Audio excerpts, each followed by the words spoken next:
Okay, well, it looks like we have a solid group, and so I'm going to kick things off. So welcome to the Fan Project Live. This is a new weekly series that's focused on discussing the real challenges that we know are all within the women's sports landscape and to really highlight the untapped business potential of women in sports. So I'm so thrilled that we have some outstanding guests to share with you this afternoon. These are members of organizations that are leading and pushing for change across the women's sports landscape. So before we get into too deep of the discussion, I want to take a moment and make sure that we set the tone and let everyone know exactly what is the Fan Project. We're hoping that you've heard about it. If this is your first exposure to the Fan Project, well, welcome to the movement. Okay, so the Fan Project, what is the Fan Project? It is, in all practical purposes, this is the Sports Innovation Lab's newest initiative focused on women. The Fan Project is a leading initiative to leading initiative that is dedicated to proving the demand for women's sports by collecting and harnessing and analyzing fan data to make the case for why people should be investing in women's sports. Like you, we understand the demand that's out there. We understand the frustration, but we believe that there is unearthed and untapped business potential behind women's sports, and we want to bring that to the forefront. We want to highlight that. So we're so excited to have a conversation with you today about exactly what the Fan Project is and how you can get involved. So first things first, let's talk about how you can get involved. The Fan Project is all about harnessing the power of fan data. So what can you do? We encourage you first to visit thefanproject.co, and there you will find a button that says share your data. From there, once you share your data, we will anonymize it, we'll analyze it, and we will then draft a report. This is going to be a report that we publicize and share with everyone. This is not just the Sports Innovation Lab's report. This is the community's report. We're going to use this report, take it to executives, key influencers and decision makers to say, this is the case, this is the data for why you should be investing in women's sports. Not only is it the right thing to do, it is a savvy business decision. And we're tired of leaving millions and potentially billions of dollars on the table by dismissing this data. Here's the information, use it for good, and help us change the landscape of women's sports. So fans, you can do your part by going to thefanproject.co, share your data, help us draft a report that we can then share industry-wide. So that's a little bit about the project. Now I want to take some time to introduce you to this awesome panel that we have for you. Let me introduce you to our guests. First up, we have Angela Ruggiero. She's the CEO and founder of the Sports Innovation Lab. You might not know, but you should. She's a four-time Olympic medalist in ice hockey, and she's a member of the U.S. Olympic Committee and Hall of Fame. Angela is a visionary and leader across the global business community. She's a Forbes 40 under 40 list member and named to the top 25 most powerful women in sports list. So welcome, Angela. Joining Angela, we have Caroline Fitzgerald. Caroline recently founded Goals, which is a platform where women, sports, the business community, they meet inspiration. They all intersect there. And Goals aims to advance gender equality in sports by showing brands and networks and people in general that it's good business to invest across the women's sports landscape. So Caroline also serves as the Vice President of Partnerships and Runner Experience at P3R. It's the organization that runs the Dick's Sporting Goods Pittsburgh Marathon. So welcome, Caroline. And last but certainly not least, we have Dr. Katie Lebel. Dr. Katie Lebel is an assistant professor at the Ted Rogers School of Management at Ryerson University in Toronto.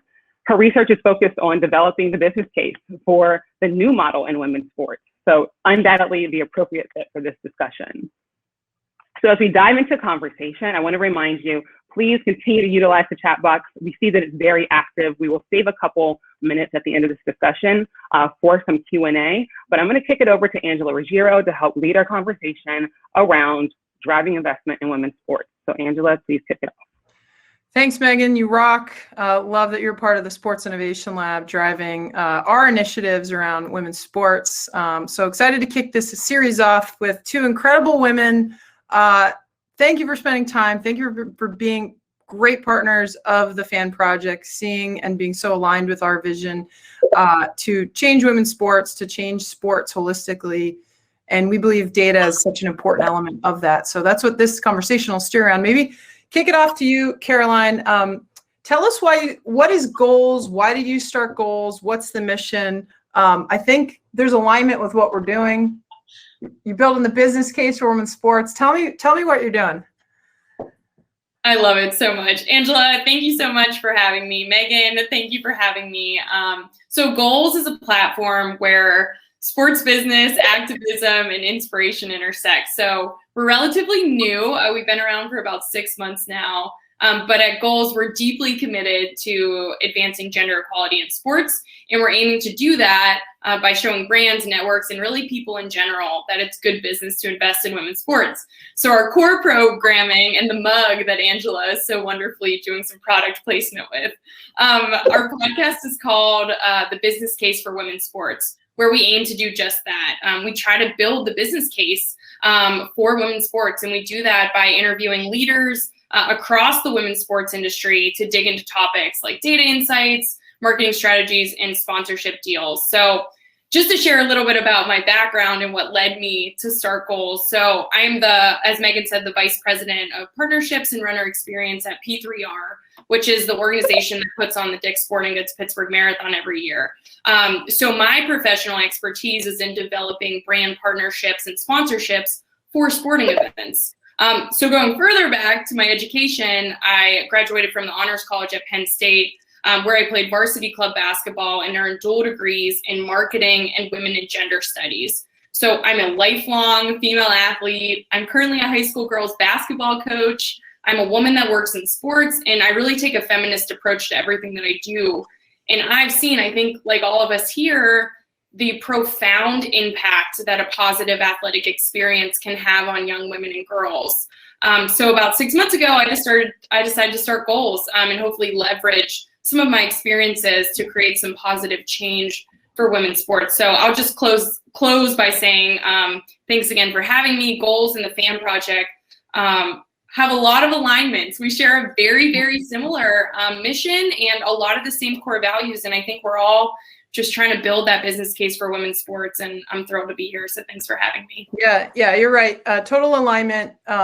We at Sports Innovation Lab use data to drive change, inform, build by partnerships. We're all about data for strategy, right? And for us, this is an extension of that, helping to prove out that business case on the women's side using data. Tell me a little bit more about Goals, and I'm going to do another product placement here. A place that wasn't built for us. By simply existing in spaces that weren't built for us, women athletes are doing something revolutionary. You've got like the right messaging. And you said something about being an inspiration to women, but I think also to men, to young boys that see female role models, changes their perception.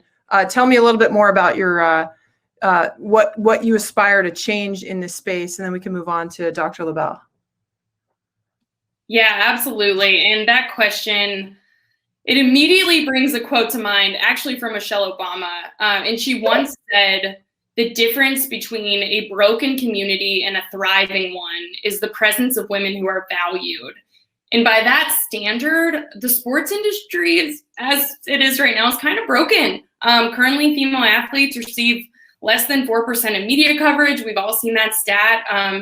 And even worse, less than 1% of endorsement and sponsorship dollars. So for a long time, women's sports, like women in our society, have been grossly undervalued. We have a long way to go until gender equality is reached in the sports world. But even though it might be broken right now, I'm really confident and optimistic that we can change the game. And that's why I think I'm so energized and excited to be part of the Fan Project, because I really think that the data is going to be the key to unlocking more opportunities and more investment in women's sports. Yeah. Data is objective. Of course, Angela, the hockey player, is going to say, you got to invest more in women's sports, but you can't argue with numbers, people. So we're gonna push hard there. Dr. Katie Labelle, tell me about, first of all, it's an honor to have you. Anytime we have a doctor in our presence, we're listening. Tell me about the Tucker Center. I love the Tucker Center. I grew because of my experience with Dr. Lavoie at the Tucker Center when I was a master's student at the University of Minnesota. It's such a great space, and I know you have a partnership there. Tell me about Tucker Center and then Ryerson specifically, where you sit in this ecosystem and what you're studying until we dive into some more questions. Yeah, so the Tucker Center's mission is to really accelerate system change for girls and women in sport through thought leadership. So under the brilliant leadership of Dr. Lavoie, I've actually had the privilege of becoming an affiliated scholar with the Tucker Center. And over the past year or so, we've got together an amazing research team, and we've been really working to develop a new model for women's sport. I think we got to the point where the old model isn't working for women. And it's time that we stop trying to fit women's sport into the mold of men's sport. We want to recognize the unique value and build something that works for women. Yeah. So COVID in a lot of ways, the sports landscape is rapidly evolving. And I think women's sports and women's athletes are in a lot of ways actually better positioned to pivot and to reimagine what sport can be. So our work has really been looking to develop solution-based research that can provide decision makers with the data that they need to invest in women's sport and help move the needle forward for real change. So I hear a lot of alignment again. You've learned from one of the best in the business, Dr. Lavoie. If you haven't followed the Tucker Center, you have to. I give it a million thumbs up. Dr. Labelle, tell me about you talked about building this new business case, studying it, again, from a researcher's lens. What are your early findings? I anticipate some of these will be in our report as you guys are a partner, but you've been studying this on the ground. What's a new model look like in your opinion? Yeah, so like I said, I think it's looking at some of the disruptions that are happening like right now in sport. And the pandemic has really exposed some of the weaknesses of that traditional sports delivery model. And at the same time, it's really highlighting some of the incredible resilience of women's athlete and women's sport. And women are doing more with less. We're seeing that incredible innovation. And they're not tied to some of the big contracts that men's professional sports are. So I think they've had the flexibility to maybe be a little bit more nimble and try new things. So we're tracking that. We're working to kind of capture that, show its value, and again, use it to make that case for investment in women's sport. Essentially, we're working to provide evidence that it's bad business not to be in the business of women's sport. So that is why we're so excited to be a part of this FAM project, because we're hoping that we'll be able to kind of feed that into our model and get access to data that we might not ordinarily have had access to. Yeah, and again, that's great symbiotic relationship. We're focused on the market, on the data that we can more accurately measure fan demand. And I believe if you're just looking at linear, that's one indicator. And I saw in the chat the chicken and the egg problem. Well, we can't give more supply if the demand isn't there, but you're limiting the demand because you don't see it. So we're really trying to extract, I think, that through this project, a better measurement system, a better way to think about, and again, that social media data, why we want all of our viewers and partners to support our goal. Now, assuming the thesis proves out and there's tons of pent-up demand, tell me a little bit more about, again, there's a disruptive force, we all know that from COVID, changing business models. How are women's sports, even in today's environment, like reaching the fan, doing things differently? Maybe some examples from your research to date around how we are actually, out of sheer necessity, doing things differently. Yeah, well, I mean, the NWSL and the WNBA, they were the brainchild behind the bubble. Like some of that, the innovation happening around that, the sport delivery model too, just some of the social media engagement. I mean, the Zoom had some really interesting research that came out just before Christmas, I think, that showed the NWSL is killing it in terms of engagement, like surpassing all of the men's professional sports. So I think their entrepreneurship and their social innovation is reaching a new audience, and maybe also just tied in this new landscape the remote landscape. They've been able to pivot, like I said, more naturally perhaps to this new environment and the new consumer behavior that's changed. Yeah. No, I always think about women's sports more through the lens of a startup. Yeah, they're nimble, they're hungry, they give more access, certainly their athletes. You can create better partnerships with them than the big kind of behemoth men's side where you have long-term rights and more steady, larger contracts, but you can't really integrate in a plug and play sports betting app. But you can kind of have those conversations with more of a startup league, a women's league. So different models. Caroline, you run a podcast interviewing leaders in sports. Curious what you've learned, what you've heard about women sports fans in those conversations. We've heard anecdotally through our research, the loyalty to sport, to brand sponsors, to athletes is profound. Curious what you're hearing in those podcast conversations. Yeah, great question. And really the main thing I'm hearing over and over again is that the women's sports community is a force, and that women's sports fans are some of the most dedicated fans out there. And the reason that women's sports has had historically slower growth than men's sports is not for a lack of support from fans. It's really because of the lack of investment from brands and networks. I mean, women's sports is a business when you come down to it. It's an industry, and all successful businesses have had financial support.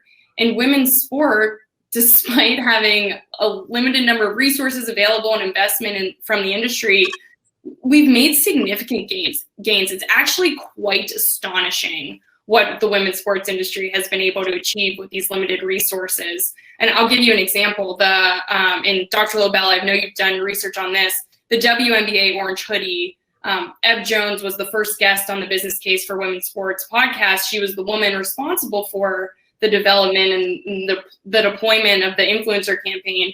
And she started that with a budget of $0, barely enough money to purchase hoodies, and grew it to be one of the most successful pieces of women's sports merchandise of all time. So I really just think that it's incredible to imagine what we could do with more support, seeing what we've been able to do with limited resources. I think the sky is really the limit. Dr. Lebel, I know you've done research around the sports retail landscape, the orange hoodie.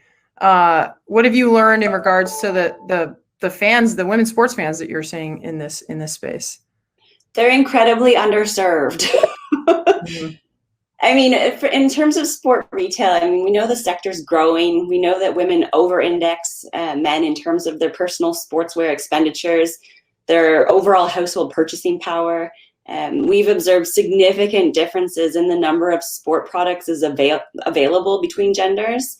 There are some really key differences in terms of the accessibility and the awareness of being able to find products, and really noticeable differences in terms of the level of marketing investment.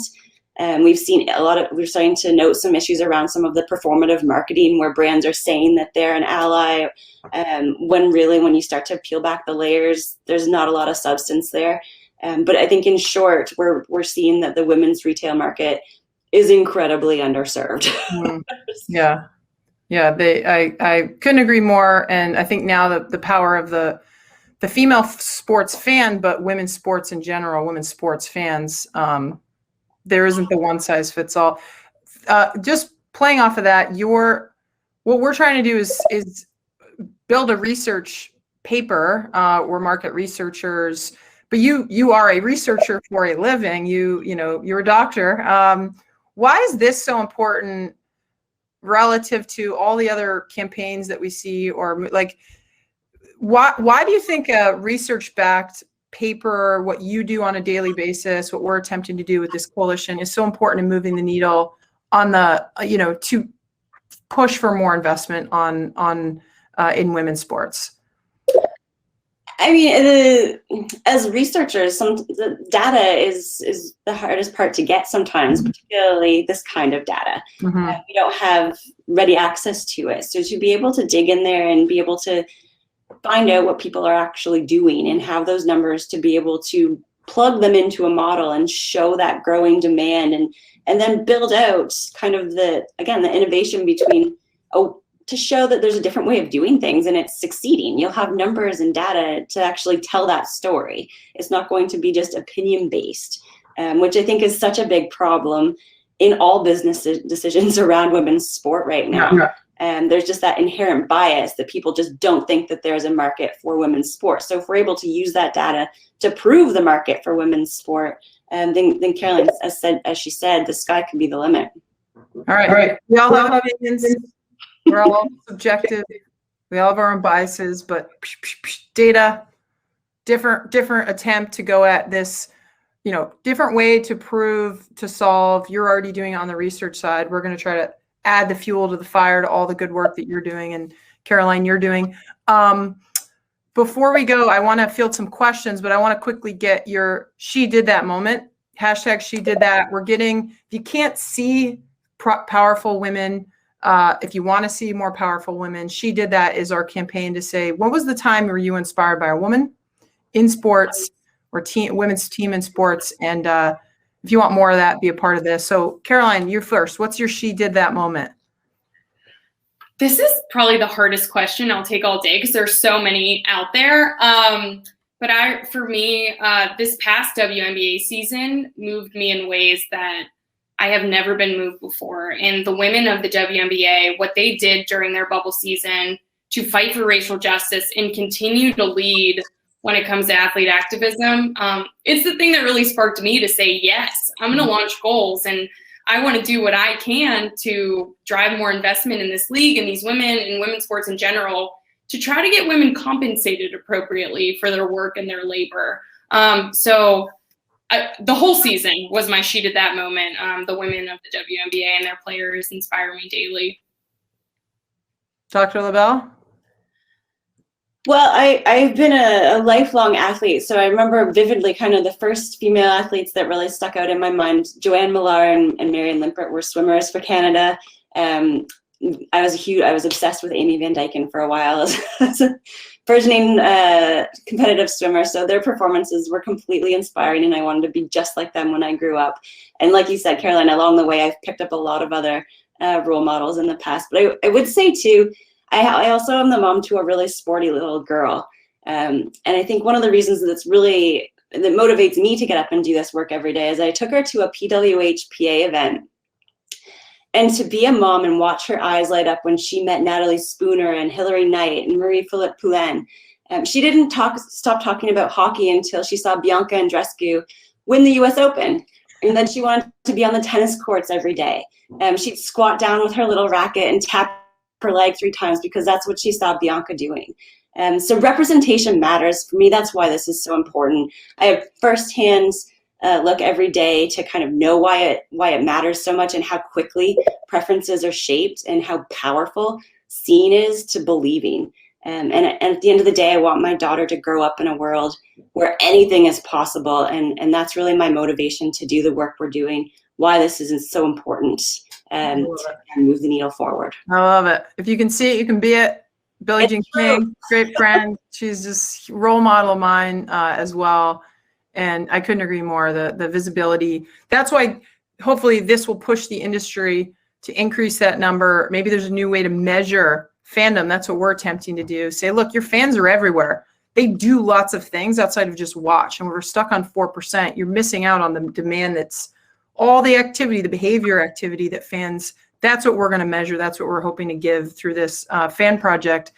I want to have a couple questions from the audience. Put them in the chat if you have them for our guests.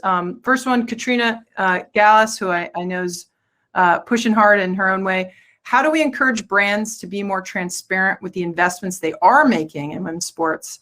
Money is needed to grow these leagues, teams, but typically many of these investments are still disappropriately VIK, value in kind, media marketing, et cetera, versus cash. Thoughts on that, Caroline, Dr. Labelle? Yeah, that's a great question. And I think that's why the data is so important in knowing the numbers and actually being able to quantify the power of the women's sports fans. And I think that's why that engagement rate, Dr. Labelle referenced the data that we have from Zoom that talked about the engagement rates in 2020.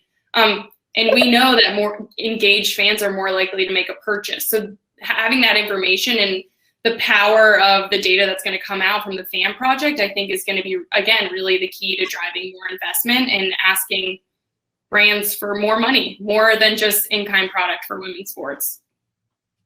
Yeah, I'd just follow up on that and say that I think for a long time, women's sport has been positioned as the right thing to do, as opposed to a savvy business decision. And so I think and one of the challenges is that we just haven't had the data to be able to go into some of those business discussions and negotiate larger contracts. So if we can get more data, that'll help us to negotiate some of those contracts by showing the market and showing the demand and the value.